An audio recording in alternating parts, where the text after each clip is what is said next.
Any Coors Lights yet? We might need to get those going. A little bit different. Taping it half hour early today. I'm not sure if that's messing with you guys, but I've just been thrown off all morning. Yeah, I mean, I was late for a reason. You were late. You got here at the same time. I was scrambling. Yeah. I don't have my wedding ring on. Sorry, babe. But I don't have my wedding ring on. That's how much I was scrambling, just trying to get down here. Wow. Okay, I'm Henry Chisholm, joined by RK, of course, and Super Bowl 50 champion Bennie Fowler. There we go. Yes, even the Chargers fans right there, Jack and Eric. No, I'm good. This is a big day. This is a big day. Broncos have a chance to clinch the number 1 seed for the first time since, of course, 2015 when you were on the team, and things went pretty well after that. We did it against the Chargers. You did, didn't you? Yeah, we did. Peyton Manning came in. Right. What? It was a really weird game. It was a really weird game, but the weather was like this.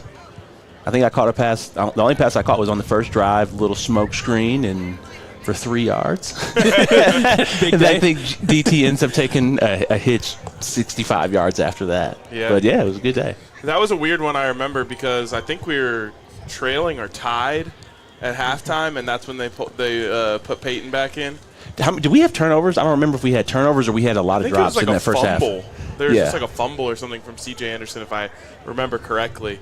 It was a weird game, though, and then I think there was a lot of questioning of whether or not it was the right move to bring Peyton back in. Mm-hmm. And, of course, I think he goes down, leads a touchdown drive right away, and it was shit. Crowd went crazy. Yeah. I think it needed to happen. I think it was super awkward going into that game as well, just because Peyton was dressed for the first time that season, and it was the first time in his career that he was a backup. Right. It was just really awkward to him in the locker room. He wasn't warm. He didn't warm up with us.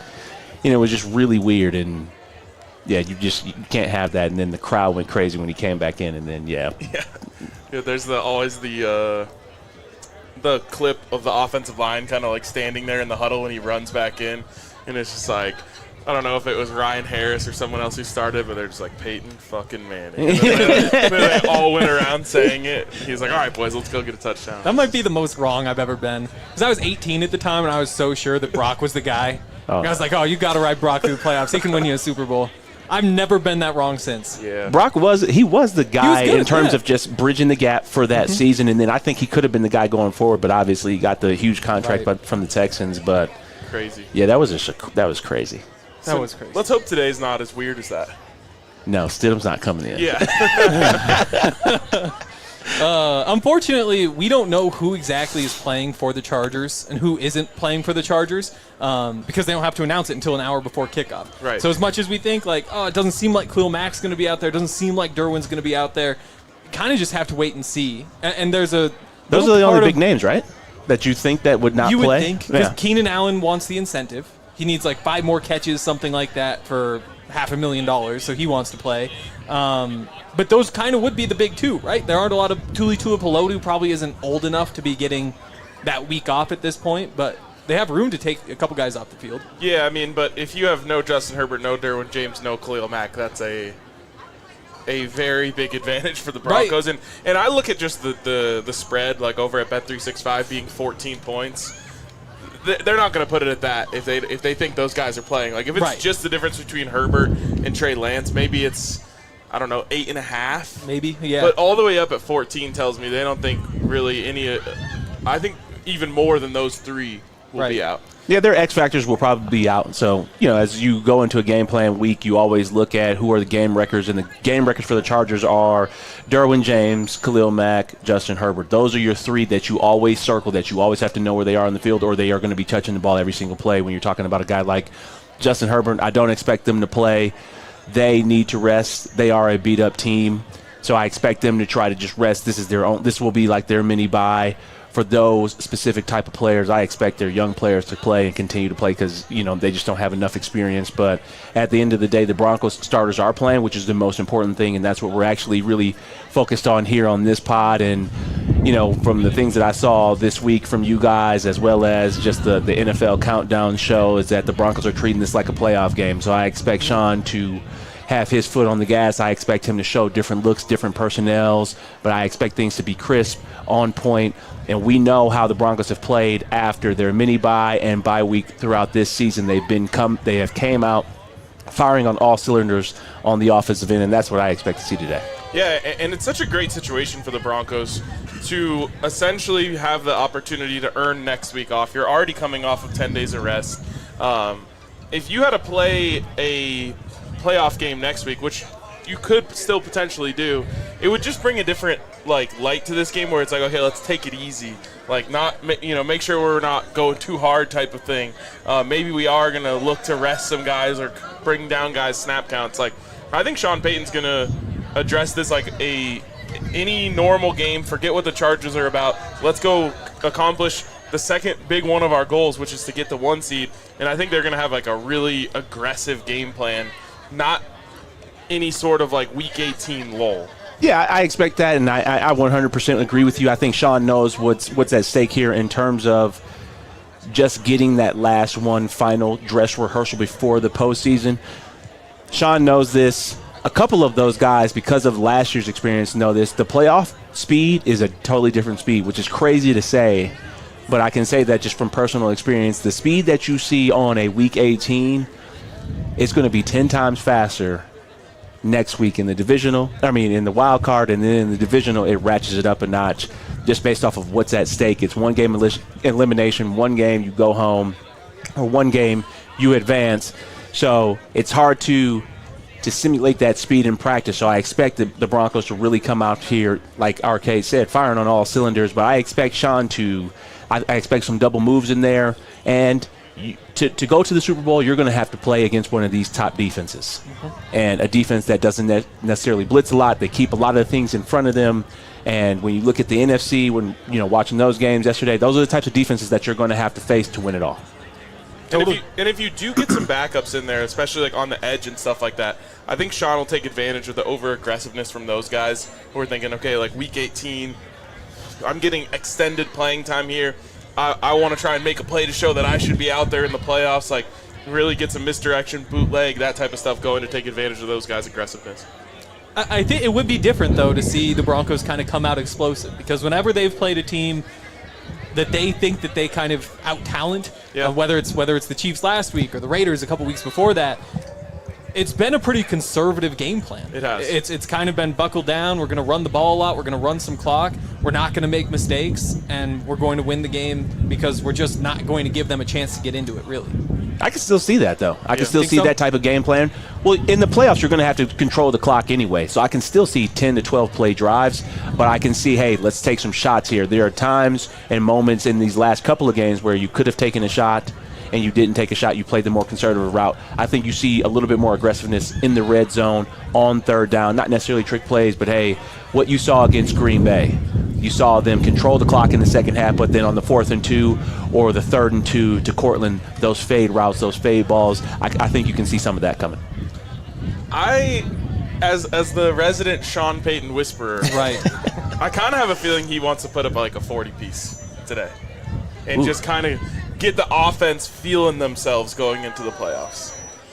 I mean, you and Shot are simpatico, so, that'll be interesting to see. I don't believe that will happen. I know 40 points is just a lot, and the Chargers got a really good defense. I'm not saying it's going to happen. I'm just saying I feel like he might want to come out and not show anything crazy, but come out with a pass-heavy game plan, not the ball control 14-yard, try to get Marvin Mims involved, kind of get some guys rolling so that when they go into this break, they're feeling like they're playing their best ball. I feel like, I would go opposite of that if I'm the other, Sean Payton non-whisperer, is to really run the ball. And how do you get RJ Harvey continuing to keep him in that rhythm and Jaleel McLaughlin, because Bo Nix is second in the league in pass attempts. and that is not balanced right now. He's passing 70% of the time. So how do you actually run the ball more? You have to be able to control the line of scrimmage in the playoffs. So how do you I would expect him to lean more heavy to the run and then aggressive in the high red, low red in terms of pass. Okay. I can get behind it. Real quick, I wanted something similar we have to dig into in a second, but first I want to hit some of these notes. Like I said, we don't know exactly who's playing, who's not for the Chargers. For the Broncos, though, no Dre Greenlaw. Also, JFM popped up with a hip injury in the middle of the week. He's questionable. It does seem like Pat Bryant is good to go. Ben Powers sounds like he's going to be back full-time in the starting lineup instead of the rotation. Nate Adkins also healthy and back on the field. I like it. Dre Greenlaw is obviously one we'll be monitoring going into the playoffs. Did they say how serious Greenlaw's injury was? They didn't put him on IR. Yeah. So, which means they think he can play the first playoff game. Right. They think he's missing fewer than 4 games. And that would be the AFC fourth. Championship would be the That'd be the 4th? The 5th. The 5th. Okay. That'd be wild to miss that much time and playing the AFC Championship game. Yeah, and that's why they think that they can get him back for the divisional round. Right. And I'd also add, so when J.K. Dobbins went down, I didn't buy that we were going to see him again. Those vibes may be changing a little bit. Really? And I can't get too deep into the details, but I will say that if you make a deep run, I think we're going to see J.K. again. Well, you're 1 win away from 2 wins away from making a deep run. I know. You see what I'm saying? Like, did he have surgery? I'm not sure about the surgery. He must have. Yeah. Because the Liz Frank. Yeah, if it's a Liz Frank injury, I don't see him coming back at all. I didn't either. We'll see. We'll see. It would be a nice boon to the running game. It would be. And then on the Chargers side. Or he would take away.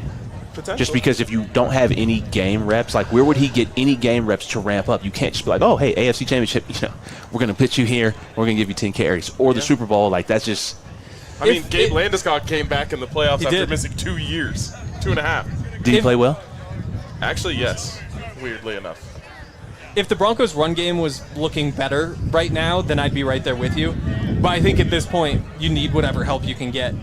And like if you put him in and you give him 5 carries and it doesn't look good, then I guess you can tweak it. But I think Rusty JK is better than what they're getting in terms of between the tackles at the moment. Somebody's not getting a uniform though, and if he happens to tweak that on that first run, you're screwed. And it's probably Jaleel because that's who it was before. So and somebody who's been taking advantage of his opportunities. And I can't imagine they're putting him out there unless he's got 100% clearance from the doctors. Like it's not like you tweak a surgically repaired foot they say is ready to go. Unless yes and no. I mean, I have 2 screws in my foot, and when I came back, the stakes weren't high, but when I came back for the spring game at Michigan State without really practicing, only a couple practices, I messed it up on the first drive. Really? Yeah. Okay. I needed to put a steel play, and I ended up getting turf toe. Just saying. And I'm not, so it's just different. And then the cynical perspective is that, the Broncos don't have him under contract next year. He is of no value. So like you can throw him out there, and as a team, it doesn't really hurt you. And if you're JK, you do have the image that you have of being a guy who's always hurt. Coming back and playing an AFC Championship game in a Super Bowl and running well could be worth millions of dollars this offseason. That's very. We'll see. He's getting a 1-year deal regardless. Yes. Yeah. He is. We do know Noah Marion-Hampton. Yep. He is hurt. Doubtful for Elijah Molden, Jamari Salyer. Nico Reed, our old friend, is out. Okay. CU corner from back in the day, transferred to Oregon. A bunch of other guys were questionable, but that's kind of it. Chargers side, we're just waiting to hear who they decide to play. Real quick, before we get back into the other conversation, want to give a shout-out to our friends over at Coors Light because they make all of this possible. We love our Coors Lights. Be drinking Coors Lights all day during the watch-along at the bar. Hopefully you guys tune in on YouTube. Be drinking them after to celebrate winning the #1 seed. Whenever you choose chill, choose Coors Light. Get it delivered straight to your door with Instacart by going to CoorsLight.com/DNVR. Celebrate responsibly. Coors Brewing Company, Golden, Colorado. So, do you guys think that we could be seeing the Chargers in Denver again in January? No. You don't think so? I don't even know how the seeds work just yet. So they're most likely going to be the 7th seed. I think there's a couple different things that could happen that bump them up, but given that they're almost handing this game to the Broncos, in part because the rumor is they don't want to have to play the Jaguars in the playoffs. They'd rather play the Patriots, which is another little interesting thing. But they got blown out by Jacksonville already, so I guess that factors in. Yeah. Odds are they're going to be the 7th seed, which means if they do go beat New England, they would be back here next time we're here. They're not beating New England. Is that simple? No. Yeah. Okay. You're not going to Foxborough. Okay. I feel similarly. Yeah. I think that trying to swing it to play the 2 seed is not the wisest of decisions. Okay. I'm curious how the game could Josh go. Josh McDaniels and Mike Vrabel are in a heater right now. They are in a heater. The Patriots are playing. It's weird to just like watch them play and see McDaniels' offense. Like, I'm not saying Drake May is Tom Brady, but like these are the same concepts and hitting these routes. So I don't expect to. I don't know why they're trying to just. Oh yeah, we're gonna go to New England and we have a better shot there. Yeah, I mean it's because they had to pull Justin Herbert in the third quarter when they went to Jacksonville. But yeah, I agree. I think the Patriots are really good. The thing about the Patriots is that their offense doesn't stop itself.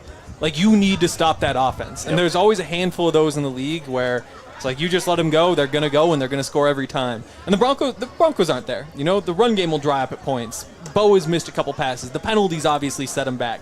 But that's the thing about the Patriots is that they just score every single time unless you make a play. And because that's a little scary. But given the fact that if the Chargers do win that game, they're probably going to be right back here in a couple weeks, I wonder if Sean holds anything back. Because the Chargers won't be showing anything. Like, they are not giving anything to the Broncos to use when they game plan a couple weeks. I wonder if Sean saves a couple things because he doesn't want the defense to have a chance to feel it out. Sean's got 4 to 5 things every week that he will bring out depending on the team. So I don't think Sean will be saving anything because the team that he's playing in 2 weeks he doesn't know. And the more things that you actually put out there makes the defense have to think about even more. So what are your key indicators, whether it's, the RJ Harvey. I think that was a playoff play to me in terms of putting that out there. RJ Harvey on that Kansas City 4th and 1 where he is in the Wildcat. That's just something to put on film. I wouldn't be surprised if Sean puts 6 or 7 or 10 things on film today to make whoever is playing them in the playoffs, hey, think about this. Hey, we're going to run this out of this formation, but hey, you have the receiver lined up here. So I expect Marvin Mims to be used a lot in this game plan because he is the one person and RJ Harvey, where they are your mini jokers or they are your jokers. Also, when you're going up against a team that you face 2 times a year, like, you're not going to be able to, trick them as to who you are and how you like to approach playing them. Like, they have 2 games last season of very similar personnel up against each other. They have a game from earlier this season. They'll have whatever happens in this game. Like, you're not going to, trick the Chargers into thinking they're someone that you aren't. Right. You go back to the Chargers game earlier this year. That was, there were a few weeks there where people were really angry about how many screens the Broncos were running. That was one of them, though. They knew the blitzes were coming. Derwin's coming off the edge. You have to count for that somehow. And so they went to those screens. Without Derwin, without Khalil Mack, I wonder if this is just kind of like a continuation of that game or if this is something else entirely because just the talent that they will be missing totally changes how you prepare for a team like that.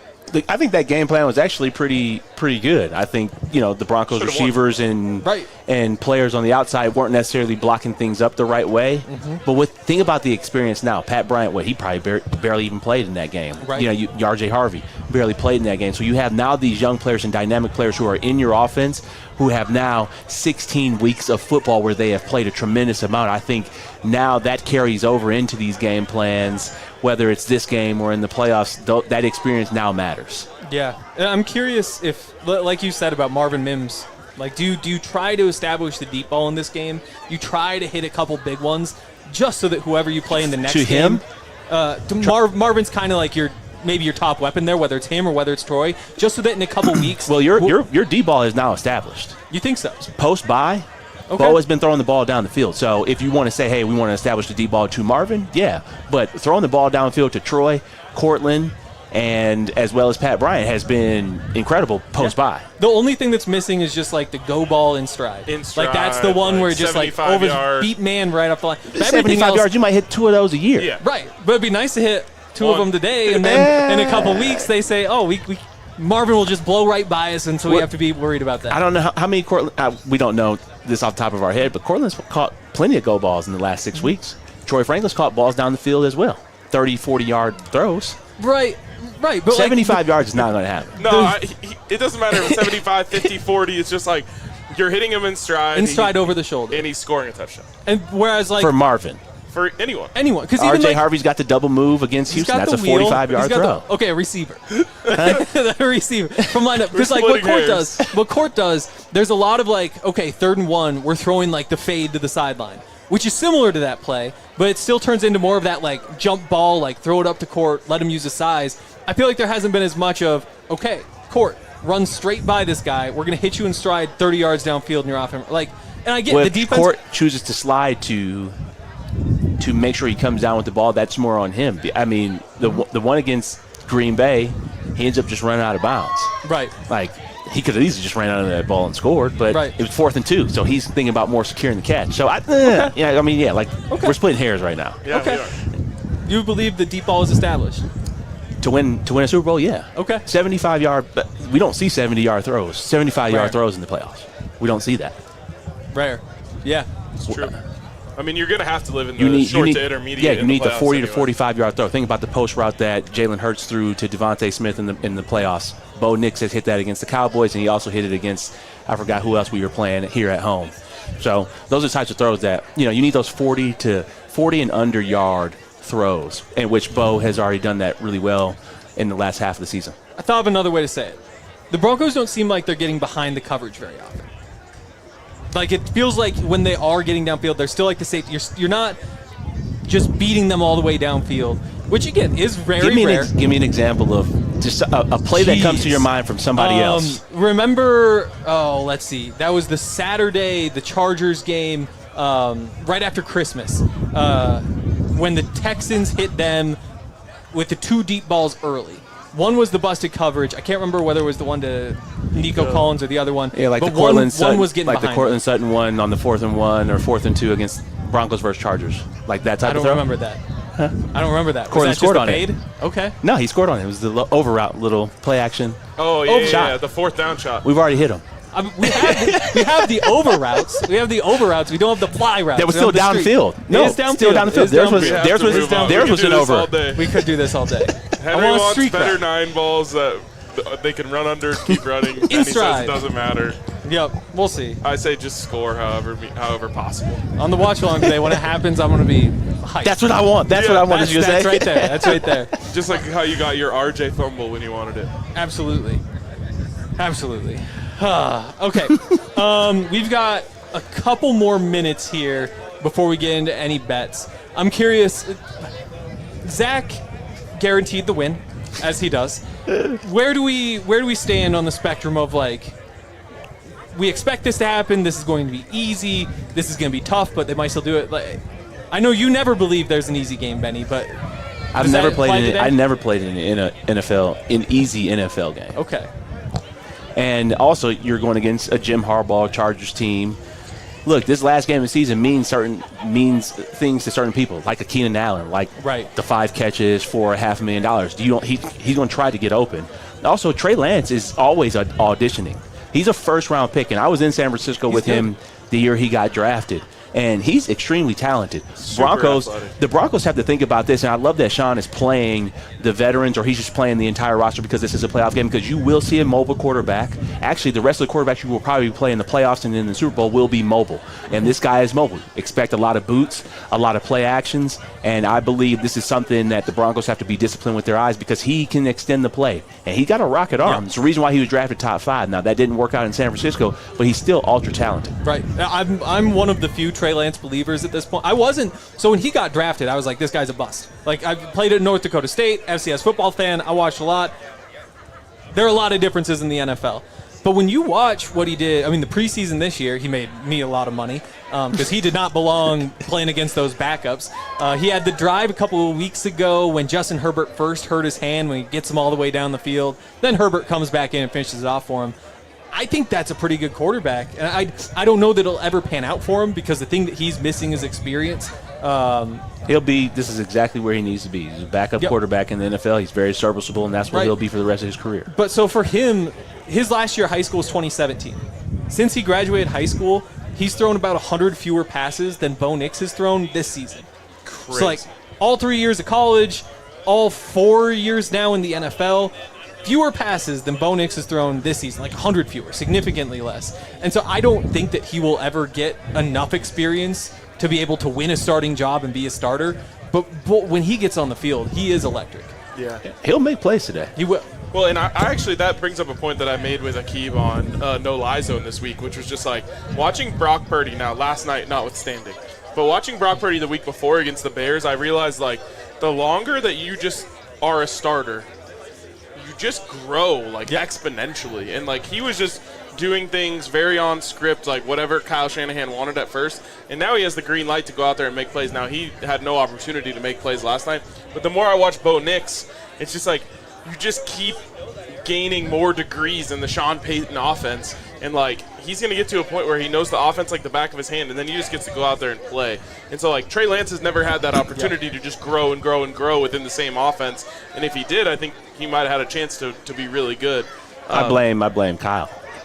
Yeah, I mean I blame the teaching and the coaching, which I think is a little bit different. And I think, RK, you bring up some really good points.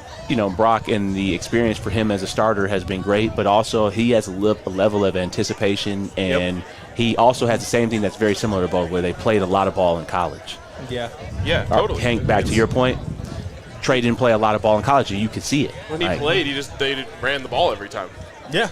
It's mind-blowing how he got drafted in the first round. Because he's just so talented. That's so mind-blowing to me. Yeah. But his last season, you throw 28 touchdowns, you don't throw an interception, you win a national championship, you're the best runner on the field, you're the best passer, obviously. It's so similar to me to Paxton Lynch, where you're running that same offense, and you're just like, wow, we can get this big guy who's super mobile, who has a rocket arm, and all we got to do is just like teach him how to do it. Right. And it just doesn't work. It would have worked if he had another year. Well, yeah, but both situations, there's a lot of pressure to win immediately. Paxton comes in, he's supposed to just be the heir apparent to Peyton Manning. And it's like no one was going to say, let's win 4 games for a couple of years while we get Paxton ready. Now, I don't know if it would ever work for him. But the same thing is true of Trey Lance. Like, you're in a team that's competing for Super Bowls every year. You're expected to just come in and keep the ball rolling, which makes your job a lot harder. Right, and so for him, his first year, it's Jimmy Garoppolo. And the plan is we're just going to give him a year to sit behind Jimmy, see how it goes. He gets a couple starts when Jimmy gets hurt. The next year, he gets a couple chances again. Then he gets hurt, and Brock Purdy takes over. And it's been the Brock Purdy show ever since. Yep. And that's kind of the story. All right, what are we betting on? The bets, our pregame picks. I'm throwing mine in today. Presented by Bet365. Download the Bet365 app. Use code DNVR365. Deposit $10. Place bet for $5. Get $200 in bonus bets. Must be 21 or older and physically located in Colorado. Please gamble responsibly. If you or somebody know has a gambling problem wants help, call or text 1-800-GAMBLER. All right. So I had 3 today. First one, Broncos to get 4 sacks, minus 125. I think for all the escapability Trey Lance has. Minus 125 for 4 sacks? Yeah. What do we need for the record? 9. It's out there. It is out there. But no, I think he's going to be running around a lot. I think there are going to be opportunities. They were already down the tackles, and now there's just going to be even more depth pieces out there. I like 4. I think 4. I like that. It's great. I like 9. 9. Okay. That would be so sweet. Couldn't find the odds on that one. Maybe we'll check back later. Troy Franklin to get 30 receiving yards, plus 122. Nice. That's Love on that. 1-9 route for you. Right. Just takes one throw. Just hit him once over the top. I would love to see that. Yeah, me too. Talanoa Funga to have an interception, plus 450. I wanted to pick somebody. I think there's going to be an interception or 2 for the Broncos today. Ufunga's always on the field. Maybe we'll better value with PJ Locke, but Ufunga's just always around the ball. I think it happens. He's due. Good He is. omen. When I was driving up here on Colfax, I saw all the fans crowded around the entrance. So I'm like, oh, the players must be walking in. So I looked down into the player lot and just saw one player, and it was so obviously The hair. Talanoa Ufunga based on his hair. I'm like, could be a good game Yep. for him today. Could be a good game. You had a bet, too. Yes, I do. Bo Nix, 250 passing yards, parlayed with Bo Nix 2 passing touchdowns. Ooh. And that's plus 3. Oh, I have that boosted, but plus 315 without a boost. Okay. I like it. I feel like we might waltz to that. It would be so nice. And that's what we want, right? It's just you get out there, you go up 14 zip in the first quarter, and then Yeah, he's got like 140 24-13. final. I'd take any kind of win. A blowout would be a lot of fun. I've got one more, I think. Okay. Oh, no, maybe that was my one. That's my one. That's your one. All right. That's going to do it for the pregame show. For all of you watching on YouTube, we'll be live for the entire game with the watch-along, so make sure you're hanging out with us. And then for the postgame show, join us after the game where we'll be talking about the game even more. That's going to do it. We'll see you guys in a minute. Go Broncos, baby. God bless Bo Nix. We all silly like the mayor.